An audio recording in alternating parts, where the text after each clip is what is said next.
이라고 합니다. 블록체인을 전문적으로 연구하고 개발하는 기업이고요. 이번에 그 노원화폐의 사례를 저희가 세계 최초로 이제 공급했던 기업이기도 합니다. 그 노원화폐를 사람들이 말씀하실 때, 블록체인 기술들을 말씀하실 때, 반 블록체인 전문가분들이 계세요. 그러니까 상당히 분산 처리라든지 이런 그 학식 면에서는 상당히 그 석학 정도 되시는 분들인데, 의외로 블록체인에 대해서 되게 네거티브 하신 분들이 상당히 많습니다.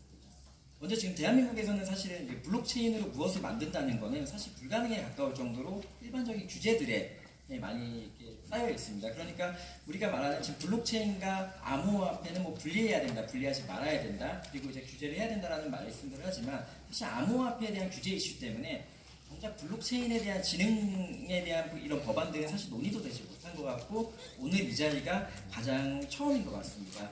일반적으로 이제 그 블록체인으로 무언가를 개발하려고 한다면은 아까 전에 말씀하셨던 이런 개인정보라든지 블록체인 네트워크 안에, 그러니까 블록체인이라는 어떻게 보면 이 버킷 안에 무언가를 집어넣는 데 대한 정체성이 상당히 필요한 부분입니다. 그런데 지금은 사실 그런 정체성들이 많이 나와 있지 않다 보니까 일반적으로 이렇게 우리가 뭐 버킷리스트를 작성한다고 생각하시면서 블록체인으로 무언가를 만든다, 버킷리스트를 작성을 한다면은 그 중에서 빼야 될 것들이 상당히 많습니다. 그러니까 작업하는데 실제 그 엔지니어적으로 작업하는데 시간이 더 많이 걸리는 게 아니고 법안과 규제를 확인해서 그 내용들을 다시 이 센트럴라이징 중앙화된 쪽으로 빼는 데 시간을 많이 보내고 있어요. 그렇다면 이건 아마 어떤 블록체인을 연구하시는 기업도 마찬가지실 거고요. 그런 기업 입장에서 이렇게 블록체인 산업진흥법이 기본법이 이런 것들이 발의가 된다면 결국에는 블록체인에 대한 개발에 대한 그리고 기획에 대한 설계에 대한 많은 기업들이 정체성을 가지고 지금 우리가 어떻게 엔지니어링을 하는 부분들이 법에서 보호해주고 있고 우리가 법을 근거로 이런 어떻게 보면 밖에 나가 세이지를 할 수가 있고 이런 부분에서 상당히 환영할 일이라고 말씀을 먼저 드리고 싶습니다. 대한민국에서는 사실 이제 그 블록체인과 이제 그 ICO라는 자금 조달과는 약간 좀 분리를 해야 될 필요가 있을 것 같아요.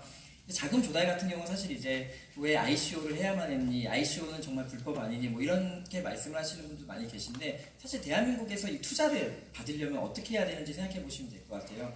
엔지니어들은 사실 다른 나라와 틀린 게 대한민국 엔지니어들은 투자를 받기 위해서 트렌드를 따라가야 됩니다. 아무리 완벽한 인공지능을 개발할 수 있다고 하더라도 그 당시 트렌드가 블록체인이면 인공지능으로는 투자를 받을 수 없는 환경이 사실 대한민국이에요. 그렇다 보니까 대한민국에서 이제 여러 가지 그 공간 그리고 여러 가지 등에서 이 미국의 실리콘밸리와 같은 환경을 조성해 주겠다라고 하시는데 그런 이렇게 조성해 주는 것들이 문제가 아니라는 겁니다. 결국에는 대한민국에서 엔지니어가 정말 세계 최고의 비탈릭이나 아니면 뭐 페이스북 마크 저커버그에 비례하는 이런 사람들이 투자를 받기 위해서 가면은 그 엔지니어한테 어떻게 보면 수고했다 앞으로 열심히 해봐라는 말보다는 뭐 수학 분석은 해봤니 아니면 경제적 지표는 설계를 해봤니라고 사실은 이제 이 엔지니어가 경영학도가 되지 않는 이상은 그 기술에는 투자를 해주지 않고 트렌드를 따라가지 못하는 기술에는 투자가 불가능한 게 바로 대한민국 현실이라고 보시면 될 것 같습니다. 블록체인에 대해서 이렇게 뉴스에서도 그렇고 뭐 저는 유시민 작가님도 그러셨고 이제 같이 나오셨던 교수님들이나 블록체인에 대해서 왜 이렇게 싫어하십니까? 예, 그러니까 어떻게 보면 컴퓨터학과 교수님들이 이렇게 말씀을 직접 나눠보면은요, 블록체인이 싫은 게 아니고 본인이 열심히 3년에서 5년 정도 연구개발 R&D를 하고 있었는데 이 자금이 집행이 안 된다는 겁니다. 지금 트렌드가 블록체인이니까 인공지능을 열심히 개발하셨던 분들, 뭐 IoT, ICT를 열심히 준비하셨던 분들이 블록체인이라는 껍데기를 씌우지 않는 이상은 그 R&D 자금이 조성이 안 되는 거예요. 작년에 어떤 교수님 같은 경우는 0원이라고 합니다. 예. 그 대학 연구실로 자금이 집행됐던 부분이 0원이라고 해요. 그렇기 때문에 이런 블록체인에 대한 정체성 확립이 빨리 필요하다라고 저희는 말씀드립니다.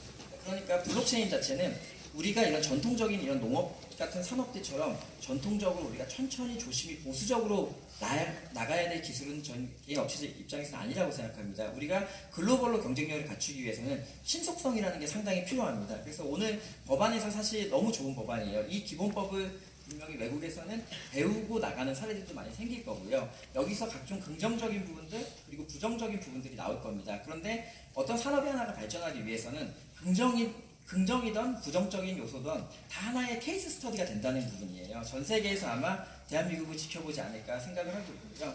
그리고 신속성이라는 건 이 법안에 조금 추가가 됐으면 좋겠는 부분이 이런 부분. 첫 번째 같은 경우는 지금 이 법안을 집행하는 데 있어서 상당히 빠르게 집행을 해야 된다.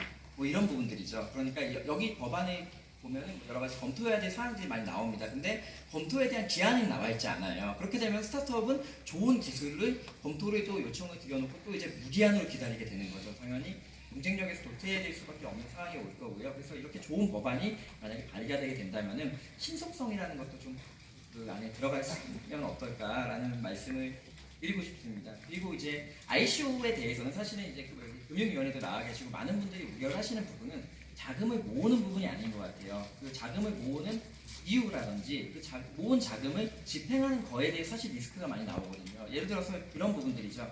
자금을 어떻게 모으든 상관은 없는데 집행은 약속대로 해야 되고 그 집행돼야 될 금액은 제3자가 예치해서 보관한다라고 만약에 된다면은 지금 나오는 ICO의 폐해들이 상당히 많이 사라지게 될 것이고 그리고 일반적으로 이제 ICO를 부정적인 목적으로 접근했던 그 세력들이나 아니면 그런 불법적인 사람들 같은 불법적인 뭐 유사수신 업체들 같은 경우도 집행을 할 수가 없는 조건이 된다면 아마 좀 더 투명한 사회가 되지 않을까 생각을 합니다. 그래서 아까 전에 말씀드린 것처럼 대한민국에서 페이스북이나 우리가 우버나 에어비앤비를 만들기 위해서는 신속성이 필요합니다. 그리고 또 트렌드에 맞춰 나가야 되는데 아마 지금 현 단계에서는 사실 그 트렌드가 세계적인 유니콘이라든지 킬러 콘텐츠를 만드는 건 대한민국 트렌드와 맞지 않을 가능성이 높습니다. 그렇기 때문에 그런 사람들에게 그러면은 실정에 맞는 사업을 해라라고 하는 것보다는 ICO를 통해서 자금 조달을 한번 해봐라. 전 세계에서 네 아이디어가 맞는지 커뮤니티를 통해 한번 들어보라라는 것도 상당히 좋은 입장이기 때문에 업계 입장에서는 블록체인 산업 진입법도 너무 좋은 것 같고요. 그러나 신속성이 있어야 되고